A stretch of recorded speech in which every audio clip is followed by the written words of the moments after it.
All right, live. All right, welcome back to another episode of Persuasion by the Pint. I'm Jonathan Taylor, along with Sean McCool and Jonathan. Today we have a special guest. We've had a lot of guests lined up, but we've got a special guest today. And we're going to be talking about, well, as always, we're going to talk about all kinds of stuff, but we're going to jump off from 12 Habits of Successful Writers. So we've got a very accomplished writer joining us. I won't give too much away. I'll let you read the bio, but, writes a lot of stories and also how-to books on how to write, both. So he's a working writer and also teaches other people how to write, and then manages some other stuff, and pretty cool. Very prolific, it sounds like. So we'll have to find out his prolific. secrets. Yeah. It's like, I mean, he's kind of a Renaissance man. Yeah. That's the word that's used around his website. And by so we have Clay Stafford. He is an eclectic. He's had an eclectic career as an author, filmmaker, story, and creative consultant. He's been an actor, composer, educator, public speaker, and business leader. He sold nearly 4 million copies of his works in over 16 languages. He is the founder and CEO of the annual Killer Nashville International Writers Conference and a contributor to Writer's Digest magazine with his monthly online column called Killer Writer. In addition, Clay is the founder of Killer Nashville University. I haven't heard that one. Are they in the SEC? I don't know. It's like Division 3. Division 3. It is a creative learning platform for writers. And so we're happy to have Clay joining us on the podcast today. Clay, thanks for joining the show. Thank you for having me. And you know what? Whoa. Yeah. I hear the crowd, and you know what I was thinking, Jonathan and Sean. We're for Killer Nashville University. We're putting together a football team. Up for that? I've got some eligibility, so I'm going to be looking here for that. Yeah. Oh yeah, I'd love that. Well, welcome to the show, Clay. Thanks for joining us. I'm delighted to be here. I felt like I'm going down to the corner bar with some friends, and There you so go. as I said, I am really looking forward to this interview because it's more of a we can talk about anything, not even writing. Let's just talk about some university teams, So Well, that's how this podcast started. Is Sean and I sitting at the pub and talking shop and all sorts of things. That's wonderful. So yeah, what a great idea. Yeah. Well, Clay, give us a little teaser of why people might want to stick around. We're going to probably go in all kinds of directions, but what's around? One of the things that we may talk about is like the 7 truths, maybe, that every writer needs to hear. So I'm excited to maybe chat about some of that. What's going on with Killer Nashville? What's going on with Killer Nashville University? By the way, I just found out yesterday, Killer Nashville University was honored as being one of the Writer's Digest 101 top websites for writers. Wow. So, Very nice. found out yesterday, so I'm on a little bit of high on that because believe it or not, 20 years ago, I thought about creating a website that would achieve that, and here we are 20 years later. So that's delayed incredible. gratification, that's a nice thing. That is Very good. awesome. There's so many ways we can go on this show. I want to talk about Any way you want, I'll just follow along and toss a glass with you guys. Absolutely. Yeah, we have a lot of copywriters, writers, all sorts of people that are listeners of the show. So I think it'll be a lot of fun. All right. Well, let's find out what Clay. And we're at the corner bar. Yeah. That's right. Yeah. So what do you have? What are you ordering up at the corner bar? I have, I'm a little bit of drinking. I don't know if it constitutes craft, but I'm in the midst of my Guinness. Okay. Extra stout because I like bitter coffee, bitter beer, and bitter iced tea. So I live such a happy life. I don't know why I'm so bitter in my consumption. Contrast, polarity. That's right. No, the sweet and saccharine is not going for me, you know? Yep. I get You it. got to have I a get little, it. like Sean said, a little balance, little yin and yang thing. Yeah. Yeah, Yeah. absolutely. All right. Well, Jonathan, what are you having? You're having. Yeah, so I decided to somewhat follow Clay's lead because he said he was having a Guinness. So I went and picked up a Guinness Drought Stout for the show. This will be a little bit lighter since it's warmer outside. So these are a little more refreshing, but I always enjoy a good Drought Stout from Guinness. Yes. Very good. Well, I went off the reservation and I'm having a Sean always does. Speyside 18-year single malt Scotch. But Thanks for letting me know. But hey, what I learned about this is even though it's an 18-year Scotch, I mean it's like the cheapest 18-year Scotch you can buy. I mean it's like $50 a bottle. It's super inexpensive because apparently the people that it's made by Shield Egg. Shield Egg. Yeah, I don't know how to say that, but like apparently they buy surplus Scotch from around the area and then bottle it under their own. So that's how they're able to get it cheaper. So, but anyway, still it's an 18-year. So that's what I'm having, and you know I didn't make it to the store for beer this week. So see, Clay, you never know. We're going to throw out some whiskey every now and then, some craft beer. I think that's what's cool about your show. Yeah. I mean, last 2 weeks I've had a THC drink, so you know I'm off the rails lately. I never know what to expect, so that's great. Yeah, a little mystery, right? Yeah, that's right. Mystery in it. Yeah, I learn all sorts of things about you guys. Yep. Yeah. Well, let's cheers it up to a killer podcast. Killer episode. show. Yeah, I love There that. you go. There we go. A little louder. That is so good.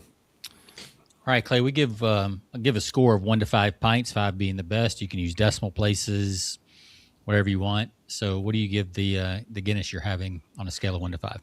You know, I give it a 5. It's my drink of choice, and I'm always looking for something, you know, to vary the monotony of it. But it's consistent, and as I like to say, it's bitter, and I'm all for it. Yeah, you may not like some of the craft beers we've had on that are a little more towards the sweet side. Well, I do like some of the citrusy stuff as well. Okay. You know, but as a general go-to, I'm just like that bitter taste. Yeah. Yeah, probably not the s'mores stout or something like that we've had. Good coffee stout would be good. Oh, yeah. Right up your alley, wouldn't it? Yeah, I do like that. There's something like a local beer here is like Get Up to Get Down or something. And are you familiar with it? I know it. I've had it. We've had it on the show. Yeah. And it's complimentary to the Guinness and very good. I get it at the little local bar that's right down the street from my house. Yeah, 10W40 would be another good one. Yes. Real dark, I got some of that in my garage. I did not know that. Yeah, be careful there. Which one? Yeah, don't get it mixed up. He's snorting the canister and like it's whipped cream. Yes, exactly. Well, a 5, that's great. Jonathan, what do you of the Guinnesses you've had? Where do you rank that one? I'm kind of in line with Clay, giving this a really high rating. I don't know if I can go a 5 though. I'm gonna go I'm gonna give this one a good solid 4.8. 4.8 on the show. Well, see, you guys are professionals, though. I'm just kind of. Nah, we're just making up numbers. You know, it's all random. It's arbitrary. You ask any writer, you know, what would you like to have? And the question is, of course, what are you buying? That's always, you know, that's always the correct answer. That's right. Exactly. Yeah. What do you? Well, I will say I lean towards whiskey too because I knew you were a fiction writer, did a lot of fiction. So I thought of Hemingway, and I was like, well, Hemingway would have a Scotch. There you go. Well, you know, my favorite in that genre is Elijah Craig, which it's a good one. I don't know where it fits on your scale. That's one of my favorite bourbons. Yeah, yes, it's a good one. It appeals to me. Yep. Yeah. Well, I'm going to give this a 3. But it's a little it's a little early in the day for me, for the Elijah Craig. So And break that out around 8 o'clock, right? just a few, a few shots will do you, and I don't want to be done before we ever get started. Yeah. Yeah, you gotta sip. You can't just chug a pint of this stuff, that's for sure. So yeah, I'll give mine a solid 3. It's 3. very Okay. smoky, which I would expect anything from Speyside area to be very smoky and peaty and that Yeah. stuff. So Right. I don't have that refined of a palate, but I can definitely feel that smoke coming through, especially from the 18 year. So You have one of those things where you actually smoke it yourself in the glass. yeah, I've got one of those. I've got one of those too, and it's actually very nice. You kind Mm-hmm. of it's a little bit like eating fondue. It's you kind of like have to prepare and Right. Yeah, it becomes a ritual kind of. Yeah. to it, but it's fun to do. I got one of those for Christmas 2 years ago, and I can tell you it's still in the cellophane wrap. Oh no, you should break that out. I haven't even opened it. Just Anything I have to like really work hard to make is outside of just pouring it into a glass. yeah, gotcha. It's fun. It's part of it turns it into a little bit of an experience and a ritual, as Okay. opposed to just pour in the glass. So slow down a little bit, Jonathan. Enjoy all the right. scenery. That's exactly right. I mean, unless I always tell my friends, I lived in Los Angeles for a very long time, and then Southern California, and I was like, unless you're from California, you go through this life one time. So slow down, Jonathan. Enjoy it. Well, I do appreciate when others make it. I just don't know if I have the same appreciation when I have to do it. So but the other people will appreciate it as well. absolutely. Yeah. All right, well, let's jump in. So Clay, tell us how did you end up a writer? Obviously been doing it a while and you're pretty prolific, but how'd you end up as a writer, director, producer, all the things? Yeah, the bottom line is I love storytelling. And you read my bio, it's a bit eclectic, so it could be read as a directed path through the various avenues of storytelling, or just someone who doesn't know what they're doing. One of the two things, but I've had I think I've had a very blessed, serendipitous life. And that one thing has led to another, and it's been a great journey for me. And storytelling has always been a part. I'm one of those guys that did get my first story published when I was 10, and it Wow. was, so a short story. And so I was writing in Mrs. Denton's 7th grade algebra class. I wrote 3 plays. And so I've just kind of been focused more on the writing side, much to the chagrin of Miss Denton. And so it's just carried through. And because of that, I've had some great opportunities to not only write, Yeah. publish, but to also work with some really wonderful people who have taught me a lot and have been great mentors in what I was doing. So I think all of it just fits in together under the storytelling heading, and I enjoy. It's not so much about what I write per se, though I enjoy writing and I enjoy talking about my stuff, but just being involved with anybody who's involved with a story, whether it's consulting, with a studio, or consulting with a writer, or running Killer Nashville, or, working with those writers, debut authors, some of my favorite people, because I see the excitement in their eyes. And so all of that together just makes for a life that is a bit eclectic. But always, I'm more like Phineas and Ferb. You guys familiar with Phineas and Ferb? And I wake up every morning going, okay, what are we going to do today?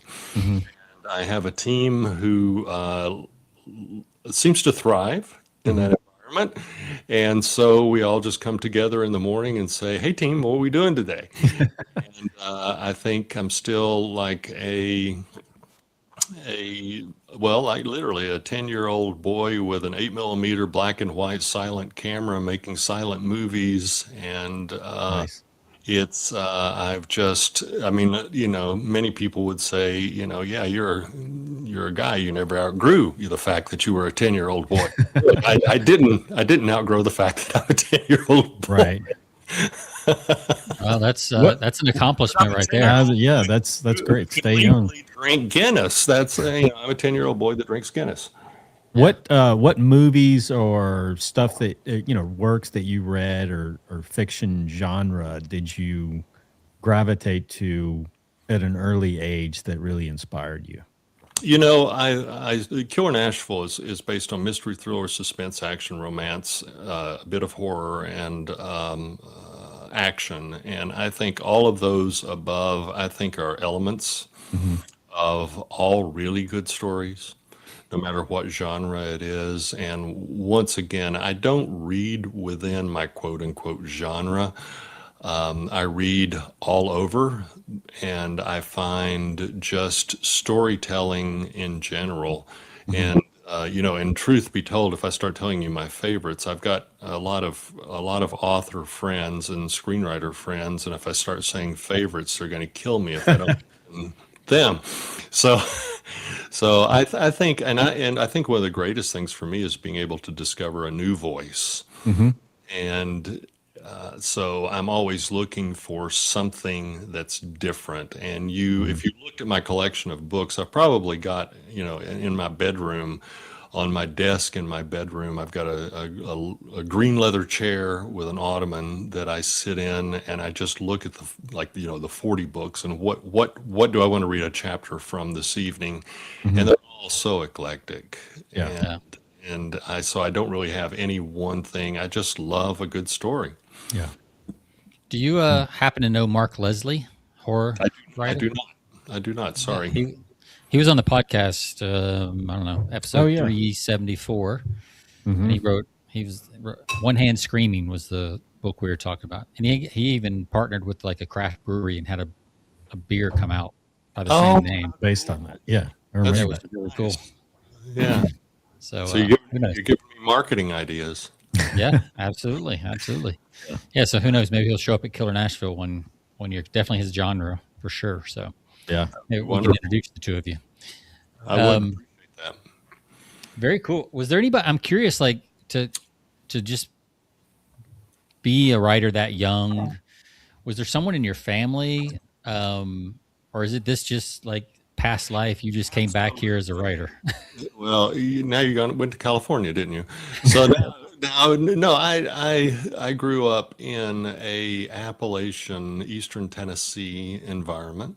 Okay. Okay. And there was absolutely no writers. They were all farmers, small farmers, carpenters. My dad was a brick mason, and nobody involved in the publishing or entertainment industry. Wow. And but there were a lot of Southern storytellers Hmm. around. And to give you, this is a great one to bring up. My grandfather was a very, very successful bootlegger, and so that's perfect for the program here, isn't Yeah. it? So Oh, yeah. you kind of get the environment, and I always felt like that there was more to Mhm. the world than where I was. I mean, it was a situation where my grandparents had like no running water, and I had relatives with no electricity. They used fire logs for cooking, Mhm. those wood stoves, and so it was a very rural. I almost feel like it was a bit out of time because I feel like I'm kind of the last of a generation to be able to see that kind of lifestyle. I mean, you drive through now, and even in the most rural parts, you see, satellites Yeah. sitting outside for them to get TV. But back when I was there wasn't anything. I mean, some people didn't have telephones. I mean, we've all got cell phones now, but some people didn't have telephones, and so it was an incredibly rural thing. And what I think makes the difference in people's lives even now in our high technology life are mentors and people who, especially teachers, who see something that nobody else maybe sees. And for me, that was Molly Miles, who was my elementary librarian and music teacher.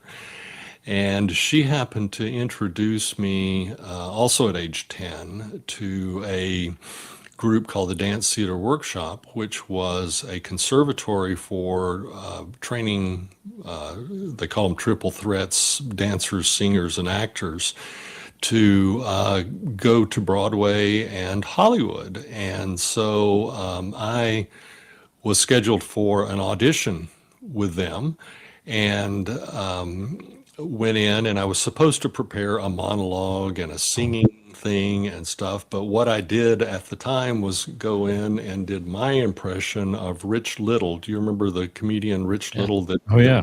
impersonator? Yep. I did my impression of Rich Little doing a whole shtick on Richard Nixon. And they thought it was hilarious. And so they accepted me to the conservatory. And the only problem was we didn't have the money for me to go to the conservatory. So from age 10 to age 18, they actually gave me a full scholarship to be a part of that. And by the age of 12, I was in New York, pretty much on my own, but studying with Luigi, Frank Pietri, Martha Graham, and staying in at the home, sleeping under the piano of a star on a chorus line that I got connected through the Dance Theater Workshop. And so from a very early age, I was traveling around pursuing, as a child actor, Wow. the life of a storyteller. And so by age 12, I was in New York. 13, I was in Las Vegas. 14, I was in Los Angeles in the Santa Monica area. So I Wow. traveled around quite a bit as a young child, and have just by, the either luck or chance or tenacity or whatever you want to ascribe it to, I have been working in the business and making a living in the business ever since. Wow. What was Pretty that like impressive. to go from rural East Tennessee, Appalachia to New York? It was wonderful. It was wonderful. I went up there, and one of the first people that I befriended was an actor named Pat Paulson. I don't know if you remember him from what was the Rowan and Martin's Laugh-In? And he was actually a presidential candidate at one point. And so met him. And then when I went to Los Angeles, I found out by chance that an aunt of mine's sister was on the 20th Century Fox lot. She was a paralegal there, and so she gave me a pass to get on the 20th Century lot. And I went out and found the MASH set. I don't know if you remember watching MASH. Oh, yeah, for sure. So even in that case, Alan Alda thought I was very funny. So I got to go hang out with Alan Alda, and I had a pass, so I could just go hang out whenever I wanted to on the MASH set, and had numerous experiences like that. Yeah. Eventually, later on, ended up in working at Universal Studios later in my life. The same way, I kind of bumbled on the set of Amblin, and which was Steven Spielberg's thing, and they told me that they were going to arrest me, which was kind of ironic because Spielberg went on to the Universal set and found an empty office, and was, he was received there very well. I was told I was going to be arrested, so I went around to the other side and went in the front gate and got a job. So it worked out So you're nice. kind of a real life Jethro from the Beverly Hillbillies. Like, Exactly, I am. Where's the cement pond? yeah, that's Wow. pretty amazing. That's quite the journey. And Yeah, it's 4 been years. wonderful, and then got to work on programs under Spielberg like Jurassic Park Hmm. and all of those other great Universal Murder She Wrote, Magnum PI, Simon and Simon, Knight Rider. Hmm. I remember, um, and then used to drive Lou Wasserman, who was the head of Universal, around all the time in a golf cart to go back and talk to the celebrities and people about deals and all of that kind of stuff, and learned a great deal. Lou always told me just to be quiet and listen, and it would be a great experience for me, and it was. And he was such a great mentor on that. So it's been a great journey, and in Universal, got to help other people with their stories and the films that they were making, and then later went on to PBS and was able to develop my own shows, many shows, national shows through PBS, and then just continued onward. Wow. Wow. But it's been Well, it, you know it's been more fun than work. I was actually living on Bedford Drive in Beverly Hills one morning, and I woke up and was acting, and I was like, this is getting like a job. And so I know, isn't that audacious to say, but this is getting like a job. This is not fun anymore. So I just called in and said, I'm gone. I loaded my cardboard boxes, because I'd been a touring actor for a long time, into my car, put my little dog in, Mimi, and we took off on the road. And incidentally, my bringing it full circle, my Chip Diggins with Hollywood Pictures had said, "You're from Tennessee. Why don't you go back in Tennessee and just scout around and look and see what's going on in the film environment there?" And I came back and found a wife, and it worked out really, really well. We got two kids, and are happy as can be. Wow. well, I want to hear a little bit about, you teased a little bit the 7 truths. We don't have to go through all 7. We can just pick a couple, but Yeah, obviously you've picked up a lot of like knowledge and wisdom, with the different places you've been and storytelling. So I'm curious to hear some of these things.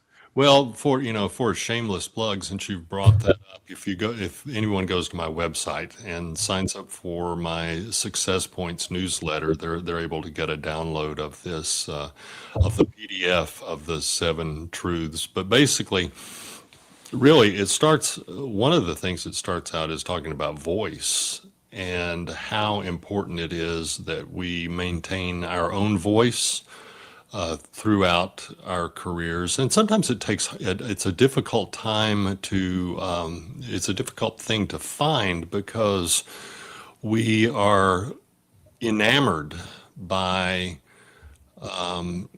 other writers and other storytellers, and sometimes our voice when we're young tends to want to migrate towards sounding like, maybe in my case, Martin Scorsese or Steven Spielberg or Stephen King, Right. all of those people. In my younger version, found myself emulating that. But there's already a Martin Scorsese, Stephen King, and Steven Spielberg. They Right. don't need another one. Yeah. For me, learning that my voice, being that Appalachian guy, who deals with a lot of complexities in society, who deals with a lot of different themes, that is actually my strength, not my liability. And being from someplace as an outsider gave me a particular point of view that others might not necessarily have, and it's worked really well for me. And I would encourage, no matter where someone is from, don't, like I did as a young man, try to run away from that background, but actually embrace that background. And even you don't have to tell, in my case, stories that are necessarily set in the South. I just wrote a short story that's up for the Bouchercon anthology for this next year, and it's set in Canada, but it still retains those same themes and those same questions and feelings and observations that I had growing up in an Appalachian version of the South. And I think no matter where you're from, you transpose those into something that is original. It can be set anywhere, but you're bringing in the perspective that only you can bring and the experiences that only you can bring.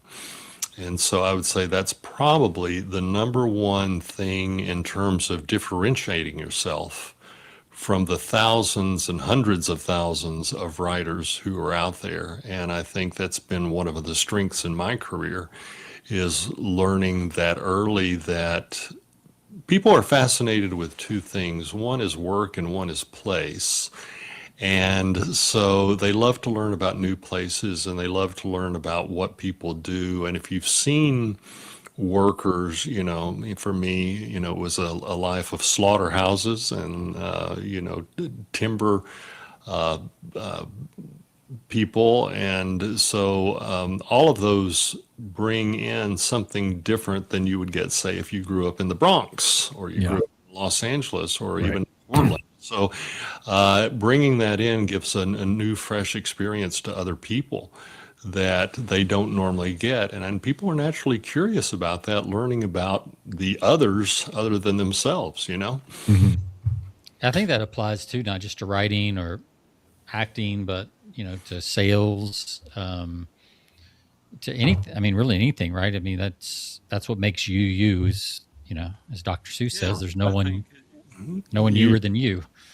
Yeah, and So, know yourself, and then I would add on to that, just be yourself. And I think that it's a lot more appealing than trying to perform for something that's expected. Yeah. It's a lot easier just to be yourself. yeah, Yeah, I and think Stephen King, what does he say? Write what you know, write from your own experience. And, Yeah. Most of his, a lot of the authors that I read, a lot of the settings take place close to where they live. So they're very familiar. It's Saves a lot of research. yeah, right, right. So, in his place, it's Castle Rock, and, in that area, up in that vicinity or up in Maine somewhere, typically a Stephen King story, you talk to John Grisham or you read John Grisham, it's somewhere down south, whether it's Mississippi, Louisiana, or what have you, or Tennessee, but usually it's somewhere that they're quite familiar with. And it's typically centered around what they do. I mentioned John Grisham, he's a former attorney, so most of his are legal thrillers. I mean, he writes about what he knows. So I think that's a good bit of advice. Mm-hmm. Yeah, well, Clay writes some murder mysteries and killer stuff. So I don't know. Maybe that means if he writes what he knows. Yeah. Well, there's been some interesting stories. As I alluded to, my grandfather was a bootlegger, and there have been some interesting stories that have come out of that my mother, always just lost it when, as a kid, I would say, "Oh, by the way, did you know my grandfather did this?" She's like, "Don't tell that story, please don't tell that story." But then I became a writer to tell the story. Right. Yeah. That's interesting, though. I mean, it's if you look at psychology and things like that, having someone tell you not to tell those stories could have shut you down as a writer, but for you, it didn't. You just kept going and had your own. Obviously, you're here for a reason, and that was to write and tell, or not just write, but to tell stories. So that's really cool. And help other people tell stories. So it's great. When did that start happening? Is that all along? I know you said you helped some with while you were in the studios and things like that, but was there like a clear point where you became more of a teacher and less of a writer, or has it always been pretty equal? My love of it's not only just encompassed in that storytelling is the love of the anatomy of storytelling, forensics, forensics for tearing story apart. I do forensics in my my writing, but forensic storytelling is really tearing storytelling apart and seeing what works, what communicates, and what moves other people. And I think that has always been something of interest to me. Again, in the 11th grade, I was in a class with a teacher named Robert Oliver, who was talking about, and I started talking, and he said, "Well, you know a lot about this subject," and I said, "Well, thanks. It's of interest." And so in 11th grade, he he said, "How about doing a 6 week?" And he was an encourager, mentor as well. He said, "How about doing a 6 week session inside this class on this subject?" So I taught actually my first high school class when I was in 11th grade for 6 weeks with with all my best friends. And we had an absolutely great time. And I think that was my introduction to education, which was nothing more than, as we reference on this program, going down to the corner pub and hanging out with your friends and just talking shop. And I learned education is not something that is that, academic ivory tower, but it's actually just a common meeting of ideas between two people and sharing that. And so at an early age, like 11th grade, it was instilled in me that education was actually something. And later on, it became very important to me because coming from a situation where I knew no one, and then being mentored by some incredible people, I was able to see that not everybody has the access to be able to do that. And I thought if I could eliminate some of that learning curve, then it would be beneficial to other writers. And I love writers all over the world. I love international writers because if you take a story from a certain part of Italy, it's going to have a different character than a different part of Italy. And so I read a lot of international work and love international authors. I only speak English. I always say, my one language is English, and I'm not sure I do too well with that. But so it's all translations into English rather than the original. But I read a lot of international work, and I kind of think it's kind of like Paul Simon, when he's doing all of his the singer songwriter Paul Simon.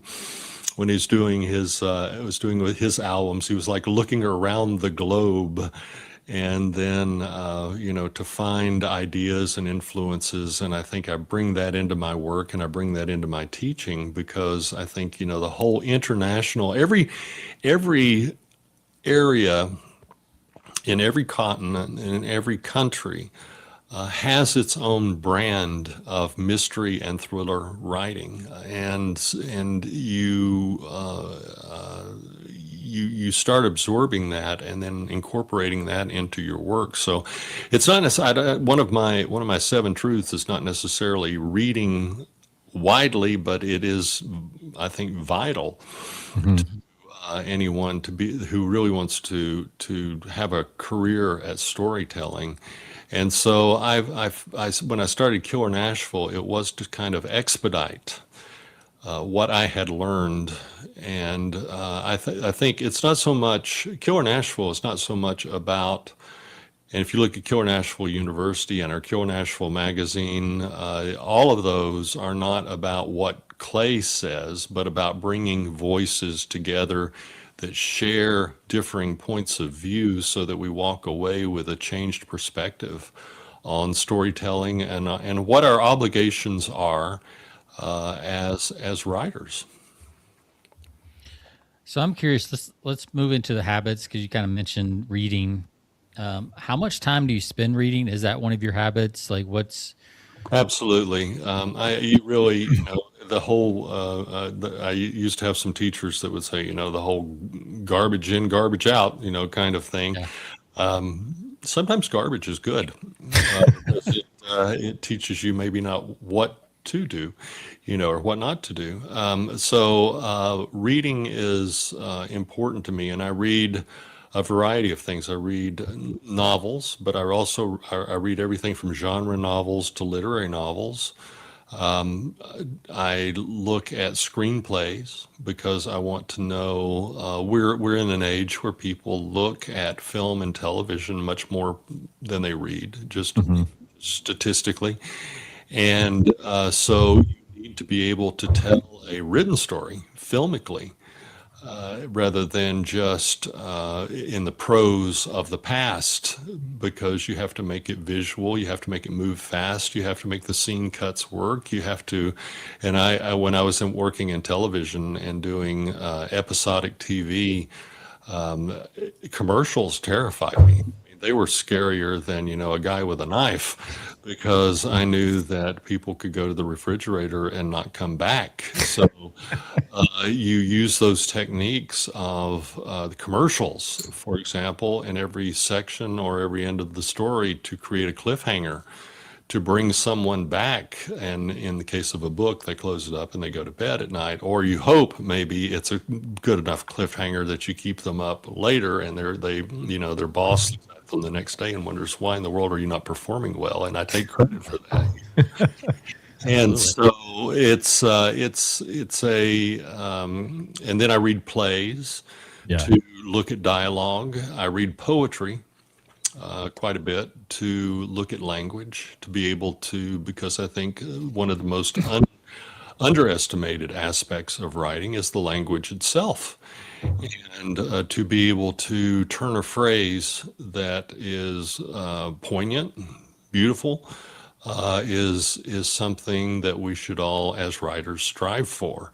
And so that, excuse me, that whole eclectic mix, I think, feeds in, because every little piece of information, goes into some little brain cell connected to a bunch of synapse, and you may not remember it at the time, but it's all there and it's all recalled. And when you're writing, it comes out. There's no writer I know who writes something and 3 months later goes back and reads that last draft and goes, I don't even remember writing some of this stuff. And I think that's the magic of how the brain works and how it constructs story.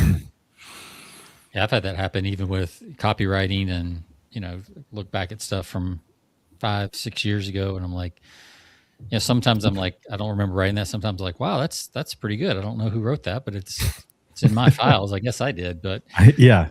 And that's always good. When it's fresh, it's doesn't seem as good when it's fresh you've up. seen it so much, you've worked with it so much when it's fresh Yeah. that it's like you're used to it. It's And I too have familiar. I have to be honest, I've seen some things from 5 years ago that I wrote that I thought was not too good. So, it works both It works ways. both ways. Yes, Yeah. absolutely.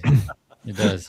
So we had Lisa. Do you know Lisa Cron? She is No, I'm sorry, I don't. she came on our podcast, I guess, a couple of weeks ago. She's authored a book called Wired for Story, which was actually really good. But she talked about, like, from a writer's perspective, like, people sometimes get caught up in the writing itself instead of the story. They get overly focused on, being a good writer instead of being a really good storyteller. And, as a writer, it's more important that you're a good storyteller than and she gave some really good examples of books that aren't really super, they're not really well written, but they tell interesting stories, and that's what really captivates us. Would you agree with that? I agree with it totally. Yeah. Again, I think it's my fascination with storytelling itself, not so much the language of getting everything correct in terms of prose, but it's writing in a way that communicates more. And sometimes that can be a little bit bumpy in terms of it driving your copy editor crazy. But sometimes you just have to stick to your guns and say, that's really the way that I want to portray that. And I think the advice is wholeheartedly good. Yeah. Do you push back against copy editors that say, "I need you to"? I do not, and the thing I advise people and advise myself is that every time you get something, I was doing an anthology, and Donald Bain, who did Murder, She Wrote, Mhm. had a story in it, and I contacted Don and said, I think that we need to change this and this and this. And he looked at it and he said, "You're mostly talking about commas."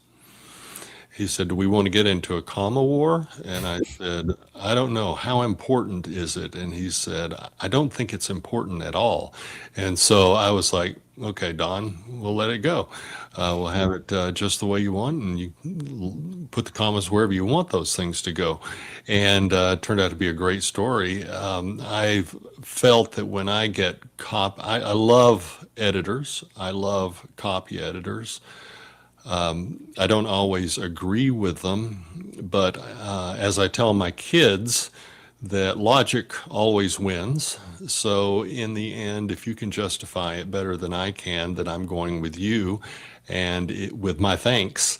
And then if it's something that I did because I specifically sat there for 5 minutes thinking about why I want to go against convention and do this, then I argue that. And I have never had a copy editor push back in that. So I think you go into it as a collaborative thing. Nothing that I write is perfect. I've been in the film business, and believe me, you write something and they change it completely, and it's still your name on it. And it's like you get to a point where it's not really about those specific copy editing rules or notes. It's actually about the story, because the stories actually turn out well, even if it's something that they've completely messed up and changed, you think at the time, Sure. on your end. But I've never seen, that whole collaborative process I love. They always say writing is a lonely, solitary life. I wish I could believe that, because the emails come in daily from people that I work with, publishers, editors, whatever, agent, and you're constantly having. I mean, it's like a door. The internet has opened up, with email. It's opened up a door that you might as well have an office door with no door. And so there's that collaborative process that goes on. And I think the collaborative process, frankly, especially because of my film background, is an incredibly wonderful thing that every writer should take advantage of. Yeah. Yeah, I agree with that. I've written both, by myself and with teams, and there's definitely an energy to teams. And there's sometimes, obviously, you got to do your own work and your own silo, with headphones on or whatever. But it definitely helps to have a team sometimes. Hey, have you seen? There was a film my wife and I watched recently. It's from 2021 called Bestsellers with Michael Caine. I have not seen that one. I have not seen that one. It's pretty cool because it talks a lot about kind of that. That's been on your show, and I don't know, and I don't know. That's why you're here to learn, right? So I'm just like the village idiot, right? No, that's good. You're here to learn. So, yeah, it was a great movie, and the reason I bring it up because there was a lot of that kind of copy editor teamwork. It was a grumpy old author who didn't want any help and didn't want anybody touching his stuff, and and then as you unpack the story, there's a reason for it, which I won't give away in case anybody's seen it. But it was a good movie. A little bit of a tearjerker, but yeah, it was. I will have to check. I mean, Michael Caine's hard to go wrong. Fabulous. Yeah, exactly. So it was really good. What are some other habits? We've talked a lot about reading. What's some other of the 12 habits that you think are crucial for storytellers? And I think probably one of the most important ones is probably viewing your writing as sacred. And I'm not saying that in terms of like some sort of religious text that it's sacred. But I think it is sacred because I think writers carry a lot of power. and what they say can influence a lot of people.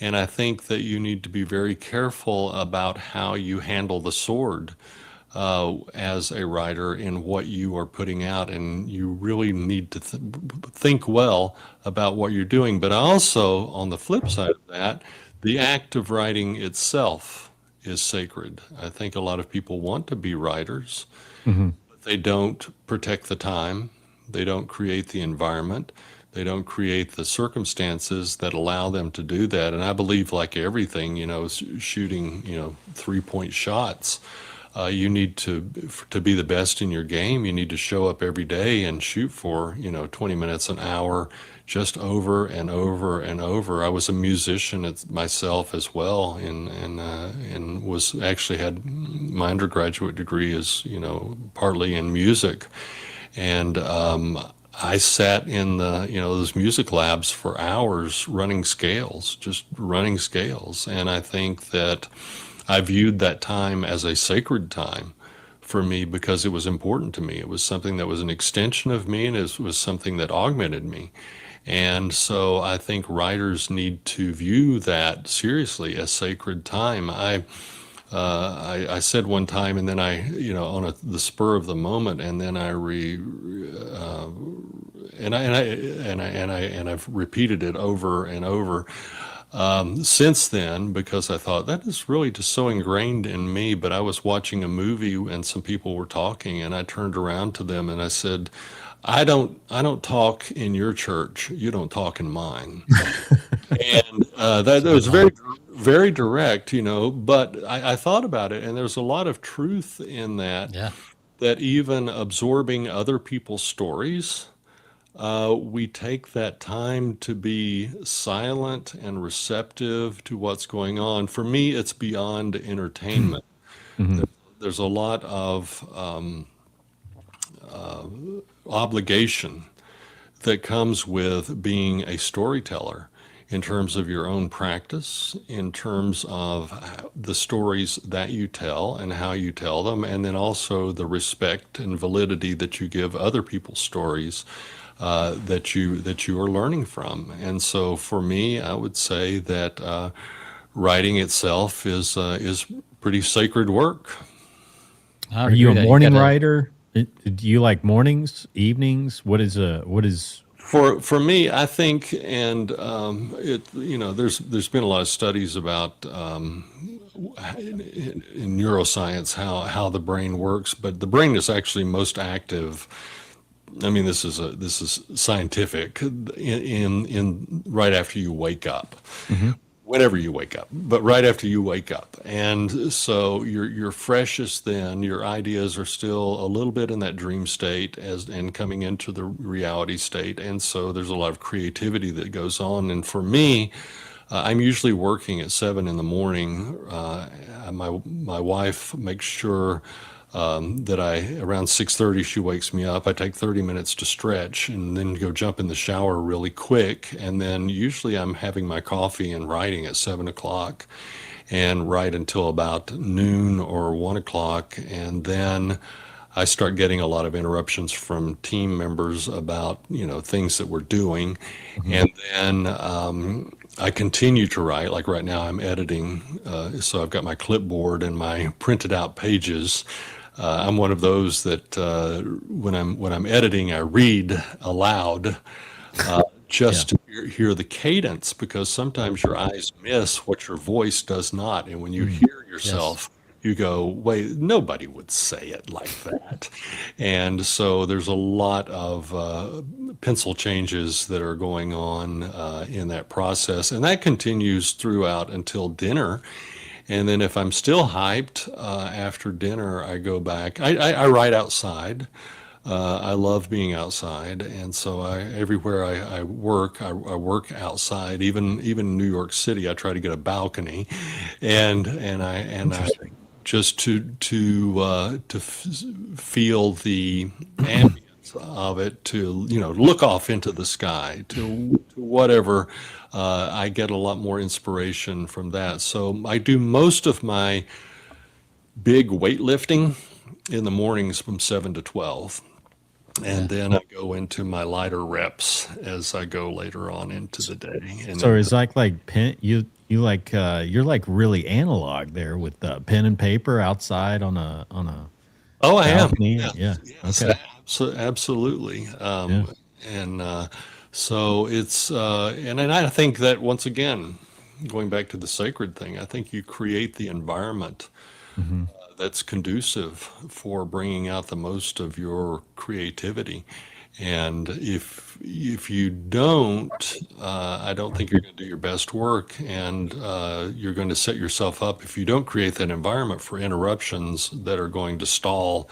Yeah. Nothing's worse, as you know, as writers, nothing's worse than being halfway through a really cool thought and have someone interrupt you Oh yeah. right in the middle of it because the phraseology of it never comes back Nope. exactly Happened to the me same this morning. way. Literally happened to me this morning.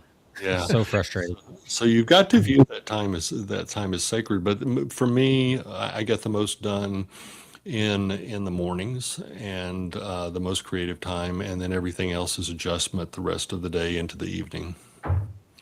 I'm curious, you That's mentioned scales earlier in music. Have you found anything that is equivalent in writing? Yeah, I think just writing itself is doing scales, and I think that you go back as in music. There's this immediate.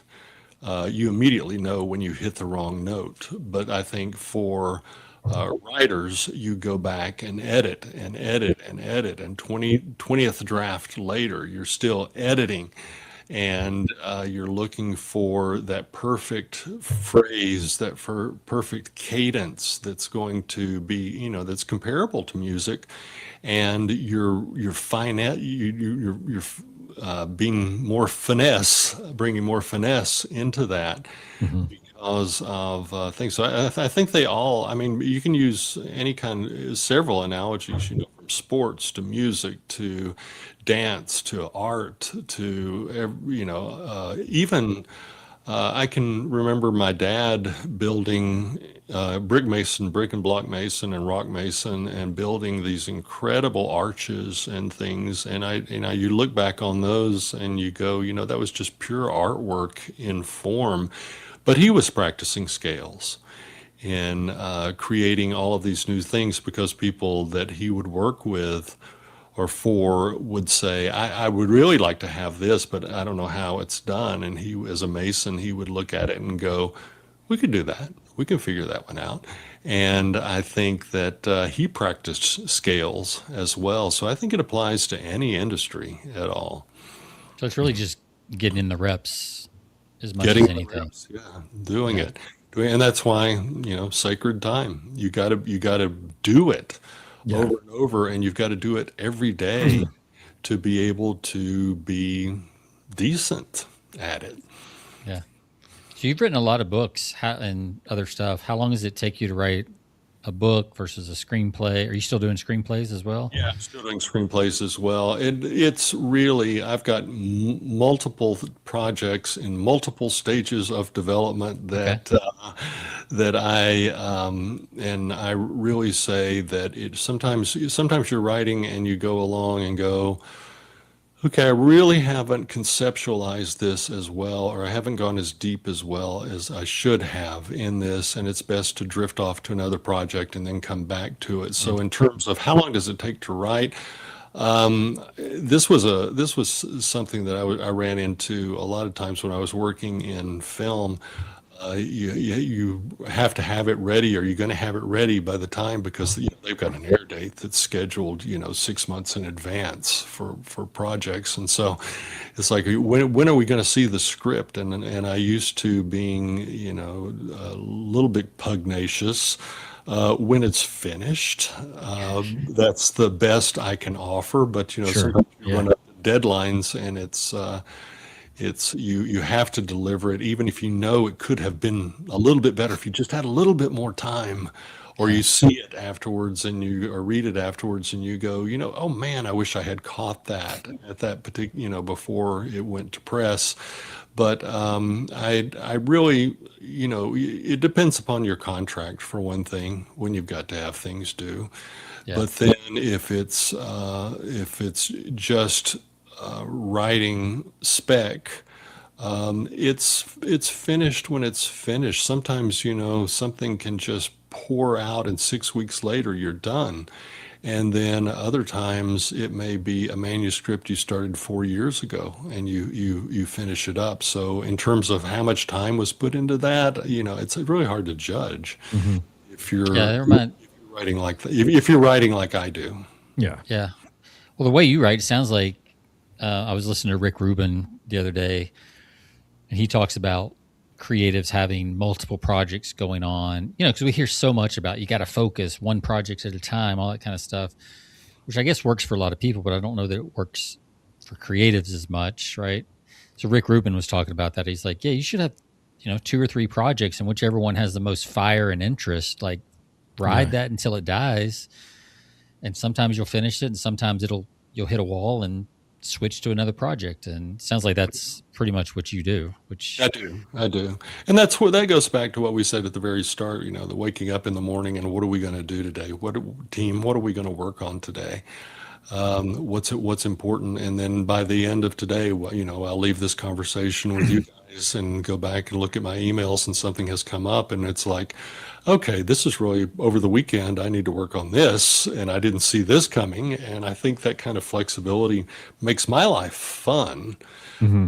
I'm, writing every day, but am I writing on the same thing every day? No, not necessarily. It just depends upon what's popping up. Right. yeah, that's fascinating. Any last habits you want to share with people as we start to wrap up here? I think, I don't know. I think I think writers a lot of times and people in general look forward to, have an idea of what success is going to be. That's one of the points that I make. And success a lot of times looks a lot different in real life than it did when you were conceptualizing it. And I think sometimes if you just go with the flow, what happens is sometimes so much better than what you could have even imagined when you were starting out, saying what does successful mean. And so I would, if I were closing, I would say probably I would close with that be open to what the future unfolds, because I never knew, when I went to a party or I went across the studio lot or something, that I wasn't going to be fortunate enough to meet somebody that was going to actually transform my life and send me in a completely different direction. If I had an idea of what success was and I was adamant about what that was going to be, I'm one of those who say, it's important to have goals and tasks, but always be flexible and abandon them if something better comes along. And so I think, it's success probably looks different than you think it is if you will just go into the zone and put yourself into life and throw yourself out there, and you'll find surprises that you never even could have imagined. From my case, from where I grew up to all the things that I've done, I would have never imagined all of that would have been possible. And yet it was, but it was completely different from what I thought it would be. And I'm, Robert Frost, all the better for it. Yeah. Yeah. I'd say it's pretty typical. It's always different than what you conceptualize. Yeah. I would say without exception, all the best things in my life were very serendipitous and unplanned. Yeah. It's typically the way it goes. Yeah. What you imagine is almost never how it actually turns out. Sometimes, like you said, it's for the better. Sometimes it's not as good as you imagine. Sometimes it's better than you imagine. So, Yeah. Well, I think you have to climb these little mountains before you see the next mountain ahead. And you just don't have the bandwidth in your brain to be able to see what is the end result. And sometimes you just need to ride outside and watch the topography change, Yeah. Yep. Well, Clay, tell us, I've dropped a couple links in the chat, but for our listeners that are just listening on audio, where can people find out more about you? Yeah. And what about Nashville, Killer Nashville Conference. When is that? When does that take place? It's Every in August. It's always the third full weekend in August, and it's third been full week. that way Okay. since 2006. Okay. But yeah, for me, you can just go to claystafford.com. I've got a lot of free resources there for writers. Killernashville.com. That's of course the conference, and it was voted by Writer Magazine the #1 conference in the U.S. You can go to Killer Nashville University.com, which is, as I said, I found out yesterday was one of the top 101 websites for writers, and then Killer Nashville Magazine.com, which will take you to Wow. our free magazine. And all of those have sources that are free. And I would encourage the writers out there or anyone interested in creativity or teaching writing to check those out, because all of them, again, going back, I found that a lot of times many people who can't afford them are the people who actually need them the most. Yeah. So in terms of giving back, even like Killer Nashville University, every week we put up 10 new sessions, but one of them is always free for someone to listen to. So even if you don't ever purchase a thing, take advantage of the free stuff that we offer, because I mean, we've got great people, Heather Graham, Jeffrey Deaver, a lot of people who contribute constantly to our ongoing efforts, and so you're hearing from a lot of great names. And I just encourage people to take advantage of those things. Is it, you said in August, is it a full week, or is it how many days? Thursday through Sunday. Thursday through Sunday. Okay. Yes. Very cool. Yes. Typically at the same location? Where is? Yes. We actually have a wonderful fishbowl. We buy out the entire hotel. Okay. We cap at 500. We turn people away every year.